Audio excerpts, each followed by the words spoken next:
Hello, everyone. Thank you very much, Sam, for this nice introduction, and thank you very much for sort of starting this whole market report series those years back at the IEA Secretariat. And we're really standing on the shoulders of giants here with the IEA efficiency reports, and hopefully improving on the analysis from previous years. Thanks everyone for tuning in to this Users TCP Academy. It's always nice to talk about our work a little bit, but also very much to hear from your ideas and your suggestions on what the IEA could work on. So I'll give a short presentation on the report and the findings that we have this year, but I'm very happy to discuss with you on ideas that you might have for future work and work that you're doing yourself that the IEA can benefit from as well. As said, I'll talk to you about our new report published 2 weeks ago, Energy Efficiency 2025, where we try to analyze global trends in energy efficiency, both policy and headline indicators. And in the coming 15 minutes, I'll talk to you to some of the main findings of the report, and then very happy to discuss any things that might be of particular interest to you. And the first thing we see for energy efficiency progress, global energy efficiency progress, which we often measure using the change in primary energy intensity, which means if the world is becoming more energy intensive, it is becoming less efficient. And if we use less energy to produce the same amount of output, the world as a whole is becoming more efficient. And what we see is quite some changes in recent years in energy efficiency progress globally. Progress in the years during the COVID-19 pandemic, 2020 and 2021, was relatively muted, less than 1% per year each of those years. And then there was a big jump in 2022, partly driven by, of course, the effects of the global energy crisis, high prices seen in many different regions, including here in Europe, and that pushed up global energy efficiency progress to above 2% that year. And since then, in 2023 and 2024, we've seen efficiency progress fall back somewhat to around 1% last year in 2024. And our latest estimates for 2025 show some good news, because in 2025, we expect global energy efficiency progress to uptick to around 1.8%. Latest data shows. So that's a real improvement compared to last year's 1%. If we then look specifically at what kind of regions are driving this progress in 2025 specifically, there's also quite an interesting picture that appears. On the left-hand side here, you see the purple dots being the global progress in 2025, around 1.8%, as I mentioned. As you can see, it's slightly higher than the more longer-term average over this entire decade since 2019, which is around 1.3% globally. And we see a similar thing appearing when we look at key Asian economies that are driving this progress in recent years. When we look at the longer term period since 2019, we see in China, India, and Southeast Asia, average progress for efficiency per year below 2%. But if we then turn to 2025 specifically, we see in all of those, there's a jump in progress, doubling in China in 2025 and even almost tripling in India to above 4% just this year. So that's a real increase in progress in those key regions, which is driving the global change this year. Policy is also accelerating in 2025, and that's a way to accelerate efficiency progress globally, but also in many different regions. And here at the IEA, we've tracked efficiency policies, new and updated efficiency policies in 2025. And in fact, there have been over 250 new or updated energy efficiency policies just this year in countries all over the world. This can range from efficiency policies in the transport sector, electric vehicle subsidies, or more stringent fuel economy standards, for example, but also, of course, in the building sector. New buildings can have more efficient, more stringent regulations, but also improved air conditioner policies or retrofit grants. And in industry, we see new policies for industrial motors, but also for the uptake of energy management.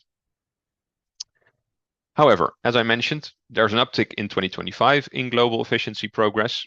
But if we look slightly longer term, we see a slightly different picture. And for energy efficiency, it is relevant to also look at these slightly longer term trends. If we start at the beginning of this century, in the first decades between 2000 and 2009, we see global efficiency progress of around 1% per year each of those years. Then to 2010 to 2019, we see a real jump, progress almost doubling to nearly 2% per year on average globally over that period. And then since 2019, progress on average has fallen back to around 1.3% that I mentioned earlier on average each year globally.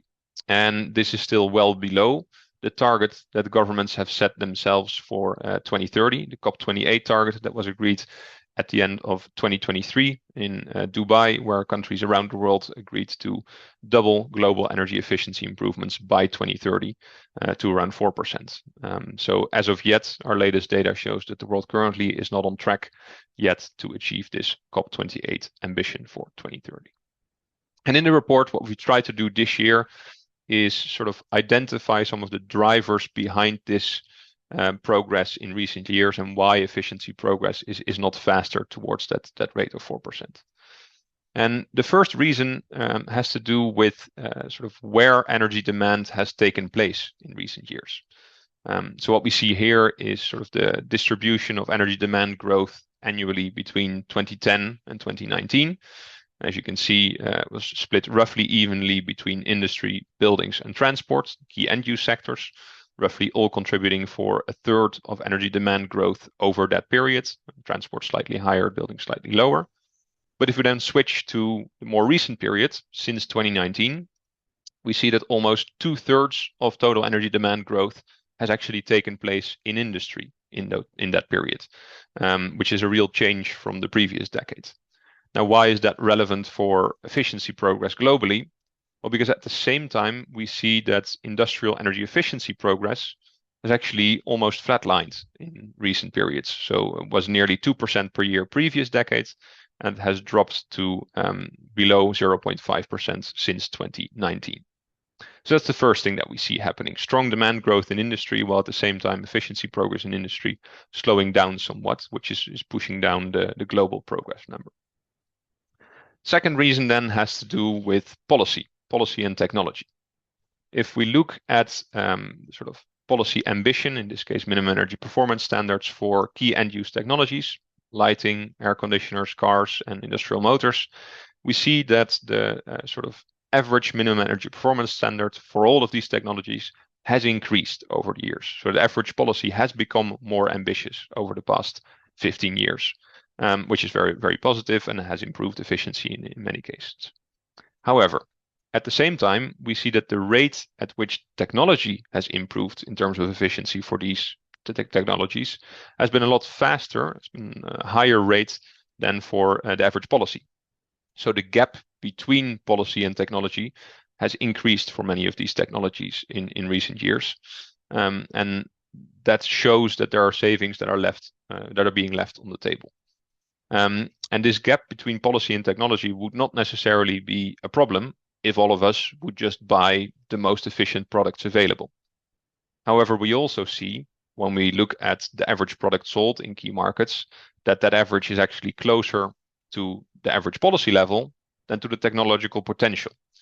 So we see that money products sold are sort of driven by the minimum that policy prescribes rather than by the potential that technology gives. And that's important because that means there are energy savings left on the table, but also there are cost savings left on the table because we know that efficient technologies use less energy, so they're cheaper for many consumers to run, but also in many cases they don't even have to cost more to purchase. If we look specifically, for example, at air conditioners, we know that in money markets today, it's possible to buy an air conditioner that is twice as efficient for roughly the same purchase price to purchase the technology, and it's a lot cheaper to run. So those savings are really left on the table. Cooling and air conditioners is a particularly important topic that we've analyzed this year because we see that sort of access to cooling is increasing in many regions, which is very positive, but it also brings some challenges. So if we look at air conditioner penetration, air conditioner ownership across key markets, we can see that in United States and Japan, even in 2010, there was already a high level of air conditioner penetration at that point, but in many other regions, European Union, Korea, China, India, air conditioner ownership was still a bit lower. If we then compare that to 2024, so 14 years later, we see that particularly in Korea, China, and India, this air conditioner ownership has really been ramped up in recent years. And why is that relevant for efficiency? Well, as mentioned, not all of those air conditioners sold are the most efficient models yet. And as a result, the sort of cooling related electricity demand due to this increase in air conditioner ownership has also ramped up. So we see in Korea, China, India, and to a lesser extent European Union, that there's a real growth in cooling related electricity demand, which would have been less if the air conditioner sold had been more efficient over those years. Then let's briefly talk about the role of people in improving energy efficiency progress. I know here with the users TCP audience that of course people are at the core of the work that we're all doing here around the table, the virtual table. So let's focus a bit on people. And we've tried in the report to go one layer deeper in many cases with our analysis to sort of see, okay, policies might be in place theoretically, but what are the actual outcomes seen on the ground, and how is that influenced by people and their behavior? And first interesting data points that I thought I'd show you is that we've looked at key markets in Europe, France, Italy, Germany, and looked at the sales of refrigerators and their efficiency level in these countries. And why is that interesting? Because these markets are performing under similar regulations, EU regulations in terms of labeling and regulation, yet we don't see the same uptake of efficient technologies. You can see that there are more efficient models sold in Germany than in France for refrigerators in 2023 in this case. That's an interesting data point to show that regulation is not the only thing that drives consumers towards efficient or inefficient technologies. So markets under the same regulations can perform differently. So there are more factors at play. Secondly, then, when we look at air conditioner again, as I mentioned, a topic that's of big interest right now at the IEA, but globally due to rising cooling demands, we can see that yes, efficient air conditioners are very important to reduce that electricity demands that an air conditioner uses. However, that's not the only thing. Additionally, we can see that the sort of default settings of air conditioners that are sold, the temperature set point, so what temperature does it sort of cool towards, matters a lot for how much energy is used. And those default settings sometimes are set by the manufacturer already, and people then don't change them. And you can see that changing the temperature settings from just 22 degrees to 24 degrees or even 26 degrees matters a lot for how much electricity is used, and is something that can matter a lot for efficiency of the devices as well. Then moving on to transport, another area where we can see that consumers play a big role. We've analyzed here sort of the infrastructure for bike lanes, bike lane length in different cities around the world, and then the cycling activity in those cities as well. And what we can see is that in places where sort of the bike lane length and the infrastructure has been ramped up, so has cycling activity. I know, of course, that correlation is not causation, but it's still something that is interesting to observe in many different places where infrastructure can enable a modal shift in transport, and is sometimes an important precondition to enable people to start biking.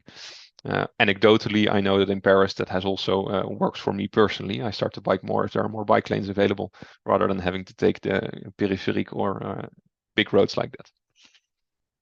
And then lastly, in terms of sort of the demand side consumer behavior side of things, we've analyzed specifically on demand response and flexibility measures and their role in sort of matching supply and demand.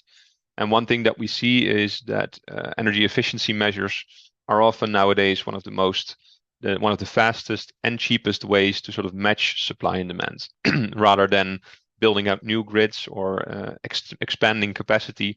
It's often quicker and cheaper to implement energy efficiency measures to avoid that electricity demand having to be used or supplied in the first place. And that's something that we will see more of in the coming years, especially in places where things like grid congestion play a more important role, and we really see flexibility and demand response playing a larger role there in the coming years. In the report, we then also analyzed what can governments do to accelerate progress? So we've seen that in recent years, progress is slightly lower than previous decades and lower than the ambitions that governments have set themselves. So we've also delved into what can governments do about it. And that starts with policy, of course.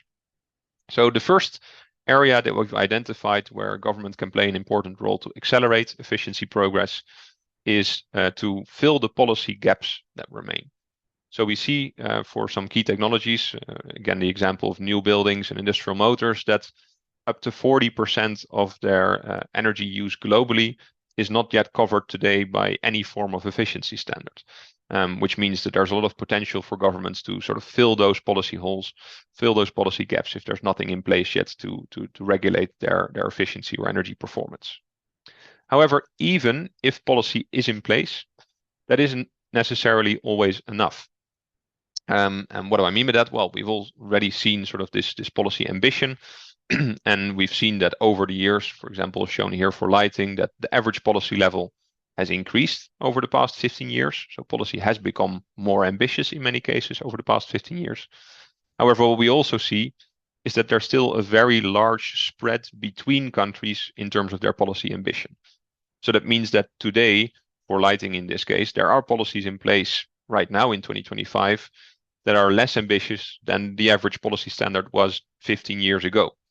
That shows there's a lot of potential for countries to learn from each other and to increase their policy ambition based on best practices elsewhere in the world. And when we compare it again to sort of the best available technology for that specific technology available, we see that there's still a big range between the average policy level and that best in class product as well. Then in the report, we show that this is not just the case for lighting, as shown here, but also for air conditioners and other technologies in the report as well. So there's a real potential for governments to raise that policy ambition. At the IEA, we try to support governments in implementing policy, and one of the ways we've tried to do that is with an energy efficiency policy toolkit. For some of you, maybe a familiar framework. But as part of the launch and the launch of the report a few weeks ago, we've also added many new case studies to this online toolkit that policymakers can access for free on the IEA website, with a lot of best practice examples of countries that have implemented efficiency policies that have proven to be effective, and what the key lessons were for other governments there as well. So I would recommend you to check that out together with the report. Then lastly, you can find a lot more information and on different end-use sectors, but also different regions or different topics that you might be interested in the report itself. You can scan the QR code here or just go to the IEA website and you'll see it on the homepage somewhere. But perhaps interesting to know that in parallel with the report, we've also updated our energy efficiency progress tracker. This progress tracker contains a lot of the data behind the report, but there's a lot more than that as well, because there's indicators that are not necessarily in the report, or there's specific regions where we show a bit more data in the progress tracker than we had space for in the report. So I very much recommend you to look at our energy efficiency progress tracker, which is also for free available on the IEA website as well. With that, I'll hand back to Sam, and then very happy to take any questions that you might have. But as said, also to get any suggestions or feedback on what the IEA could work on in terms of efficiency for next year, because unsurprisingly, next year there will be an Energy Efficiency 2026 report. Thank you very much. Well, thank you, Lucas, for a great presentation. You whizzed through a load of material there, and I know there's lots more in the report that you didn't cover as well. So my plea to our audience is to get your questions now into the Q&A pot. I see that a few have already arrived. And as I said before, if you don't have a question, do have a look at what other questions are being asked and give them a thumbs up if you think that's a good one. And then if we're struggling for time, then we will take the questions in order of priority, or rather we won't cover some of the questions that don't get a thumbs up. So before we move to the Q&A, I'm just going to do a quick infomercial for the users TCP. And I'm going to have to ask you, Lucas, to progress the slides. And this will give a chance for those loyal viewers who know all of this already to really think hard about your questions. But for those who don't know who we are, so User-Centered Energy Systems, users TCP, we're part of the IEA Technology Collaboration Program. There are 38 TCPs. We work on the intersection of the social sciences and energy technologies with the purpose of providing the evidence that policymakers need, and indeed decision makers more broadly, to make the best decisions for the progression of the energy transition. So moving on to the next slide, you can see a little bit more about the rationale for our work. So this comes from a previous IEA report now, from 2 years ago, the net zero emissions scenario, and you can see here the different blocks of emissions reductions towards that net zero. And you can see that it's broken into three chunks here. We've got kind of pure behavior change at the top there in the light pink, which is something that in our TCP we do focus on. We have a behavioral insights platform. We're looking at trying to adjust behavior in ways that are helpful, and particularly interested in the question of end use flexibility. The big chunk here, though, is low carbon technologies with the active involvement of consumers. And we heard a lot from Lucas today about the take up of those types of technologies. That's a big focus across the piece for our research program. And then there's another chunk there, low carbon technologies, which you might think is nothing to do with us, but actually we do also cover some of these big supply side technologies when we're thinking about the acceptability and the engagement with the public over, for example, new high voltage transmission lines, or new onshore wind or solar farms that some may prefer not to have in their backyard. So we're providing advice to governments through our research program about how best to approach those types of questions. So if we move to the next slide, you can see basically showing that, yeah, here we are at the intersection of social research and technologies. We look at design, so that's kind of socio-technical research, uptake, its use, its acceptance, and then crucially important here, the impacts. We're looking at the impacts of the energy transition on different segments of the population, but also how best to engage hard to reach energy users, for example, so that all of society can benefit from the energy transition. Last slide, I think. Yeah, so this just tells you a little bit about how we're structured, the guts of the TCP. So we have an executive committee that's made up by mostly member country governments, but then we have these different research programs, and the different research programs are really varied. Some of them are kind of academic collaborations of different universities around the world. Others are ministries getting together to share information. And then we have other ones involving industry representatives and NGOs. So it's a really flexible arrangement. And if you'd like to get involved in any of these types of topics, then please get in touch with the Users TCP Secretariat. There's an address on the last slide, which we're about to come to, Lucas.